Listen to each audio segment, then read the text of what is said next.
Name's Ethan. I'm 28 and just a few weeks back I finally crossed the finish line, graduated med school at the top of my class. Big deal, right? You'd think I'd be on cloud 9, soaking it all in, grinning like a fool under that stupid graduation cap. But truth is, when I glanced over at the fancy VIP section I'd reserved, 12 cushy seats, each one with a shiny gold name tag, all I saw was a whole lot of nothing. Every single chair empty. Not a soul from my so-called family showed up.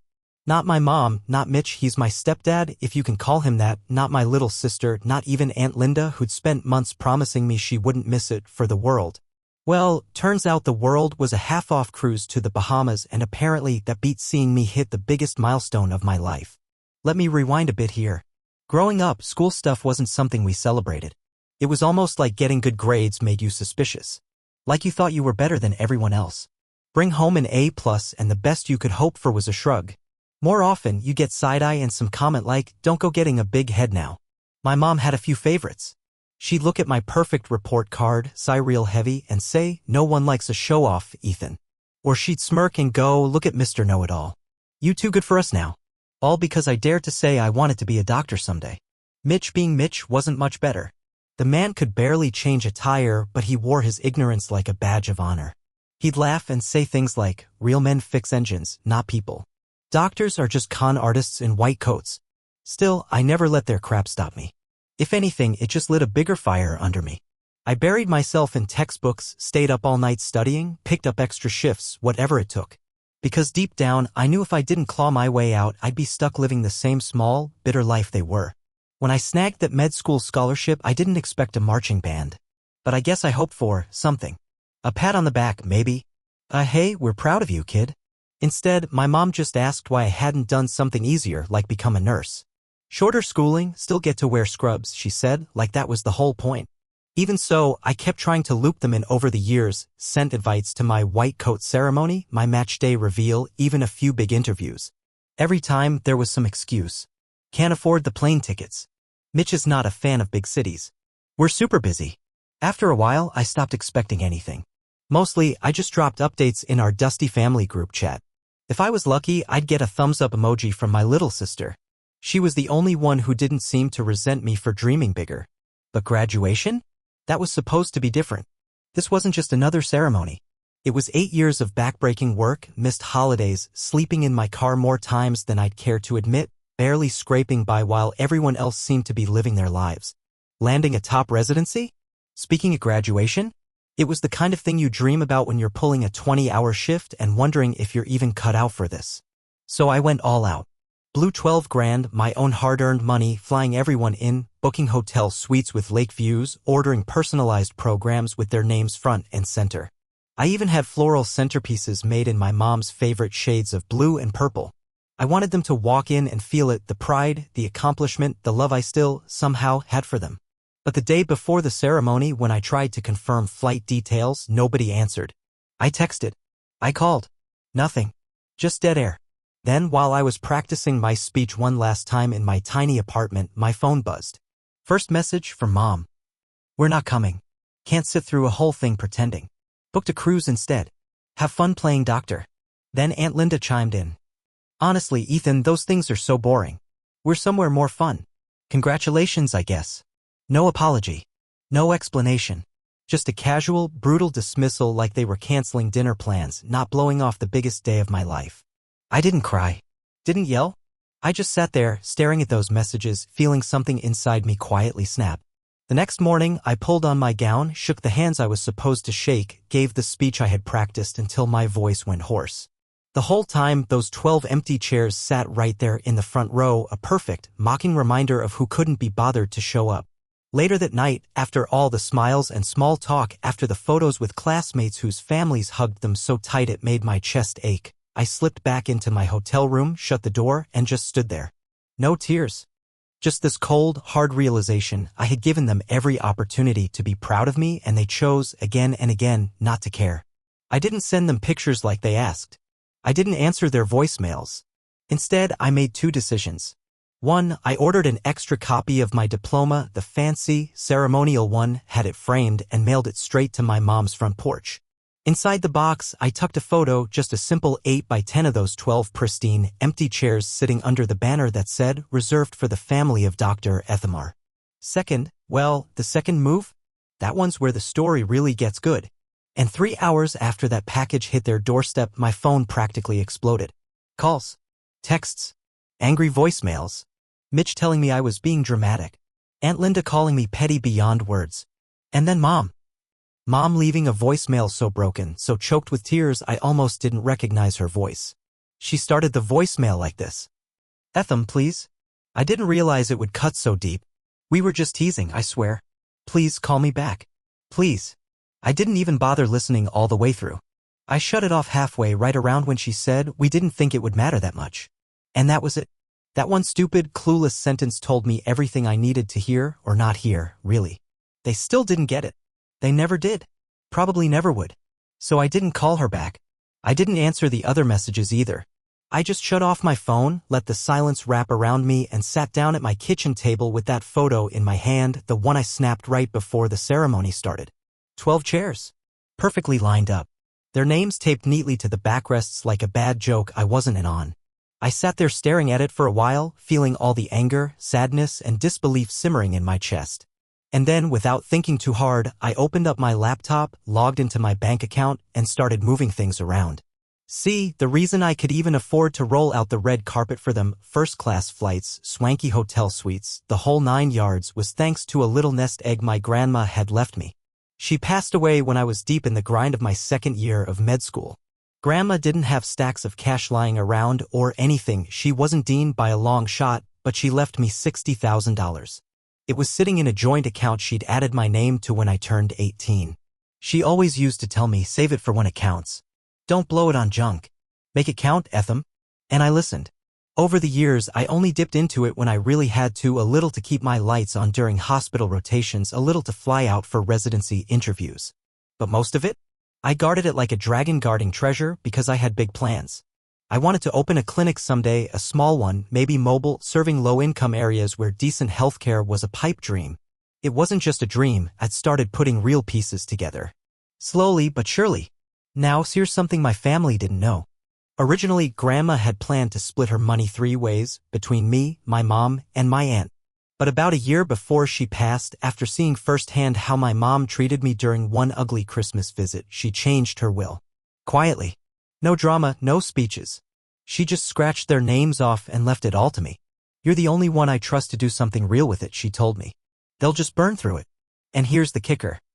Because the account had been set up jointly with my mom back when I was still a teenager, she thought, wrongly, that she still had access to the money. She'd even been running her mouth to friends and neighbors about how, once Ethan becomes a big-shot doctor, they were finally gonna remodel the kitchen. I didn't think much of it until my cousin let it slip that Mom and Mitch had booked a contractor for the same week as my graduation. Well, that contractor never showed. Because the day after my ceremony, I cleaned out that account. Transferred every last penny into a new one that only had my name on it. Closed the old account for good.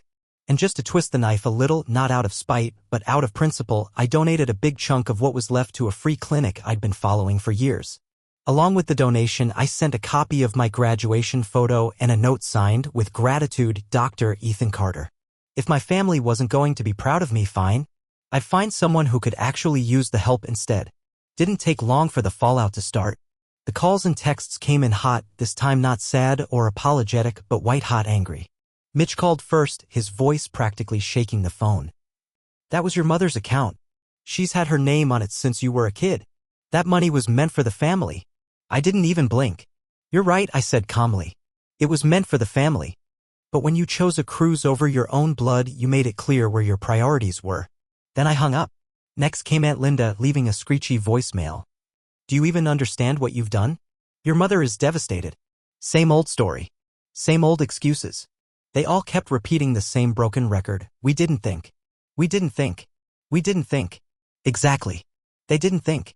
Not about what it meant to look out over a sea of strangers and see nothing but empty chairs where your family should have been. Not about the blood, sweat, and tears it took to get to that stage.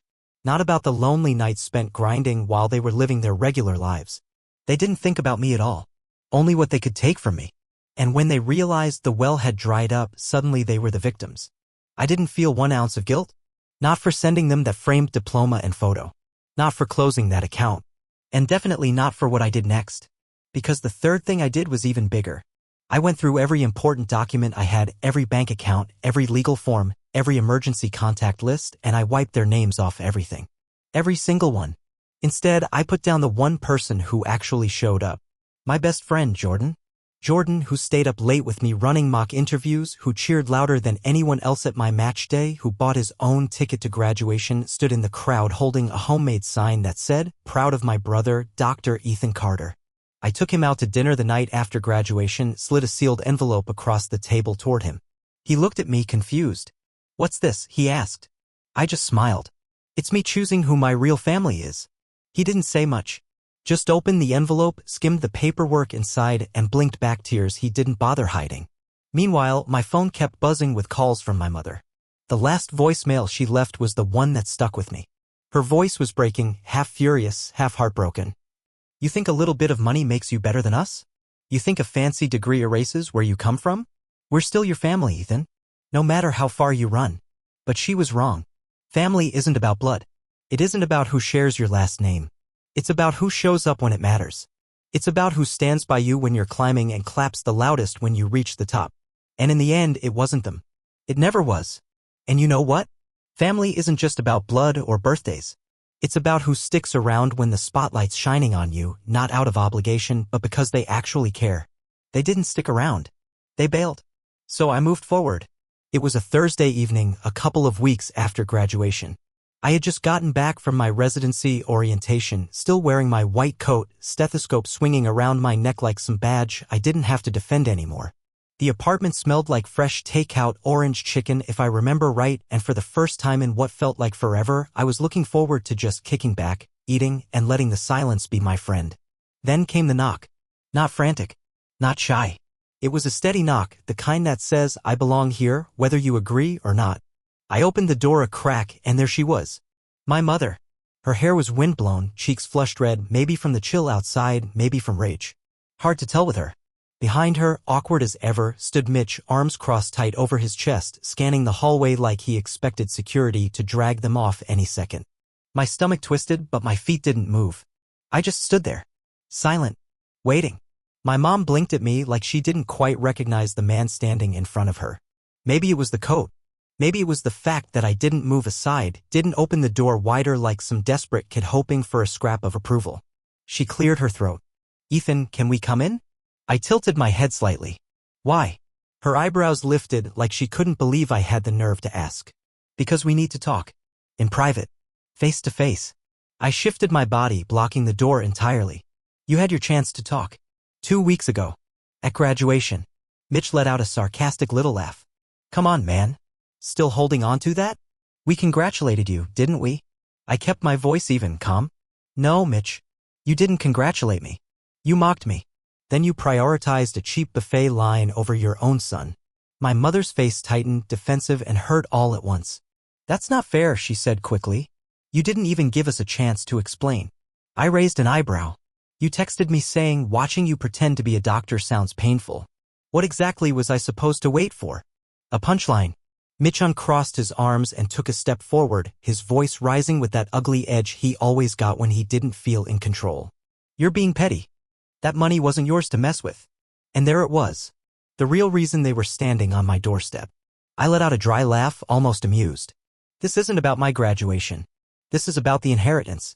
My mom's mouth tightened like she'd bitten into something sour. We thought maybe some of it could go toward the remodel. Your grandma would have wanted the family to enjoy it together." I stared at her hard. "You mean like how you enjoyed ignoring her when she got sick? Leaving her to live with a friend because you couldn't be bothered to manage her meds? That hit?" She flinched, her whole body shrinking in on itself. "But I wasn't done. Not even close. She changed the will because she finally saw you for who you are," I said, my voice cutting through the thick air between us. "She knew you only show up when there's something to take, not to give, not to support. Just to grab whatever's left behind." Mitch's fists clenched at his sides. He stepped closer, his voice dropping into that low, dangerous register. "You think you're better than us just because you got some fancy degree? You think that makes you special?" I didn't flinch. I looked him square in the eye and said, calm as you please, "No, Mitch. I don't think I'm better. I think I finally see you for what you really are. And I'm done pretending otherwise. My mother's voice cracked, then soft, desperate. Ethan, please, you're still our son. I crossed my arms over my chest. Funny, I said. 2 weeks ago, I was just some kid pretending to be a doctor. Now that there's no check coming your way, suddenly I'm family again. She opened her mouth to argue, but nothing came out. Just a flicker of guilt. Of shame. It was there for a heartbeat, then gone. I stepped back and began closing the door, leaving only a sliver open. You managed to fly across the country for this, I said quietly. But you couldn't be bothered to walk across the stage for me. That says everything I need to know. She took a half step forward like she might push the door open, but stopped herself.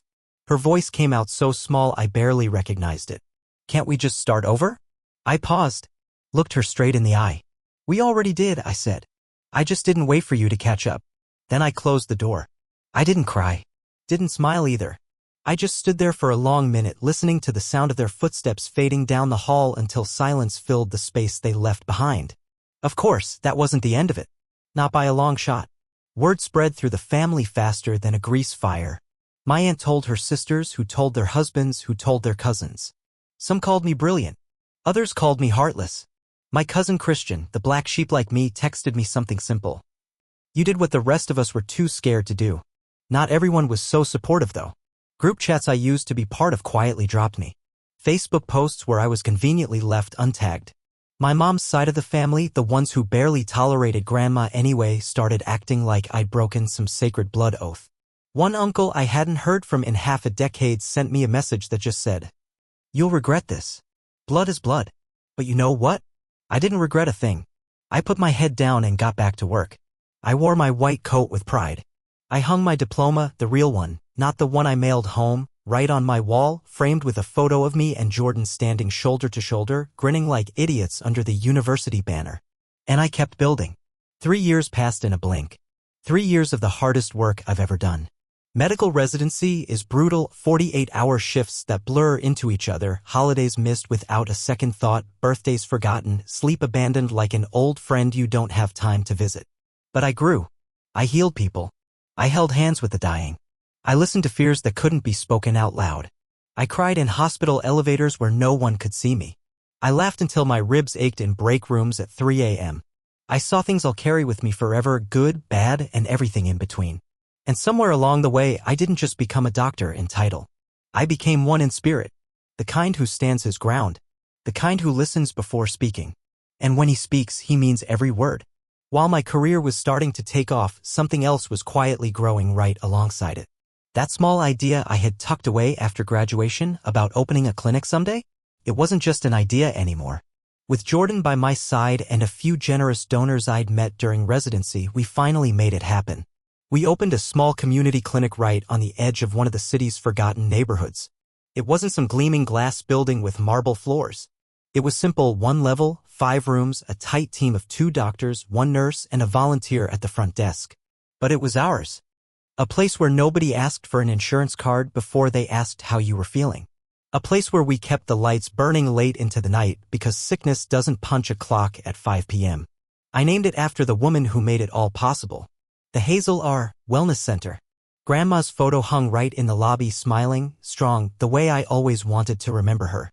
Every time I walked through those doors, I felt like I had both feet planted firmly on the ground. And honestly, I didn't think about my family much anymore. It wasn't anger. It wasn't avoidance.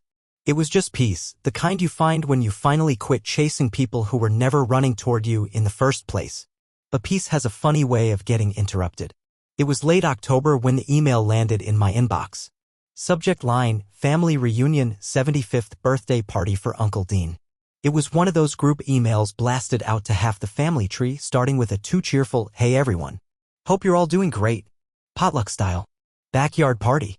You know the drill." I almost deleted it without reading. But something caught my eye at the bottom, tucked under the main text like an afterthought. P.S. Ethan, we all really hope you come. It's been too long.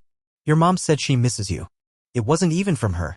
It was signed by my cousin Leah, the family's unofficial peacekeeper. I didn't respond. 2 days later, a letter showed up at the clinic. No return address. Neat, careful cursive handwriting I hadn't seen in years.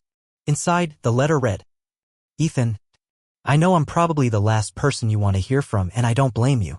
But if you could find it in your heart to come, I would be grateful. Not to talk about the past. Not to fight. Just to see you. Just to see my son again. I've changed. I swear I have. I know it's late, but I'm still your mother. Love, Mom. She underlined love twice. I sat there holding that letter for a long time, staring at that one word. Love? Eventually, I folded it up, slipped it back into the envelope, and tucked it into the drawer of my desk, the same drawer where I'd kept that photo of the empty chairs at my graduation. I didn't look at the photo. I didn't need to. I just closed the drawer and decided to go. I can't even really explain why. Maybe it was curiosity. Maybe it was about finishing the chapter properly, not slamming the door, not burning it down, just closing it. The reunion was held in a rented hall. Cheap balloons. Plastic tablecloths. An oldies playlist cranked too loud over scratchy speakers. Exactly the kind of chaotic homemade party my family loved. The parking lot was packed by the time I pulled in. I climbed out of my car in a clean button-up and slacks, the cold October air biting at my skin, and I stood there for a second, just breathing it in. Inside, it was a full-on circus. Kids racing between tables, adults shouting over the music, someone already spilling bright red punch onto the gift table. The second I stepped through the door, the room shifted. Heads turned. Conversations stuttered. Someone, somewhere, whispered, "Is that Ethan?" I didn't make a scene. Just gave a polite nod and drifted toward the back wall. I wasn't there to play catch-up or fake smiles. I was there to see if anything was still worth salvaging. Then I saw her. My mother. Standing off to the side in a pale blue cardigan and a dress that didn't quite fit anymore. Her hair was thinner, streaked with silver now. Her face softer, smaller somehow. When her eyes found mine, she froze like she thought if she moved too fast, I'd disappear. "Ethan," she breathed like she couldn't believe I was real. "Hi," I said, calm and steady. She stepped forward, hesitation written all over her. "You came," she said, voice cracking. "I did." Her eyes immediately filled with tears, like she'd been holding them in for years. I didn't know if you'd even open the letter," she stammered. I waited. Waited for an apology. For acknowledgement. For something more than tears and regret. Instead, she just reached out and tried to take my hand. "I've missed you so much," she whispered. I stepped back, gently but firmly. "You missed the chance to show up when it mattered," I said. She flinched like the words slapped her. But I wasn't trying to hurt her. I was just done pretending. "I'm not here to fight," I said after a second. "I just wanted you to see me. To see what I built? Without your help. Without the money you were banking on. Without the approval I spent too long begging for." She looked down, blinking hard. "I deserve that," she whispered. "Yes," I said. "You do." Then I reached into my pocket and handed her a small envelope. Inside was a folded pamphlet, the Hazel R. Wellness Center, with a handwritten note across the front. "In case you ever want to understand what I've been building and why I stopped waiting for you to be proud of me." Her hands trembled as she took it. I didn't stick around for long after that. I found Uncle Dean, gave him a firm handshake and a genuine smile. Made my rounds. Enough to make it clear I wasn't running from anyone. Enough to show I was standing tall with or without them. As I walked back out into the parking lot, someone called my name. It was Jordan. I hadn't told him I was coming. But there he was anyway, holding out a coffee from our favorite place, grinning. "Figured you might want an exit drink," he said. I laughed, a real laugh, the first one all day, and took the cup from him. "Let's go," I said. "I've got clinic work in the morning." As we pulled away, I glanced in the rearview mirror. There she was. My mother. Standing in the doorway, holding the pamphlet against her chest like it was something fragile. Watching me drive away. She didn't wave. I didn't either. Because some stories don't end with hugs or second chances. Some stories just need a clean ending, a peaceful one. And for the first time in a long time, I had exactly that. Peace.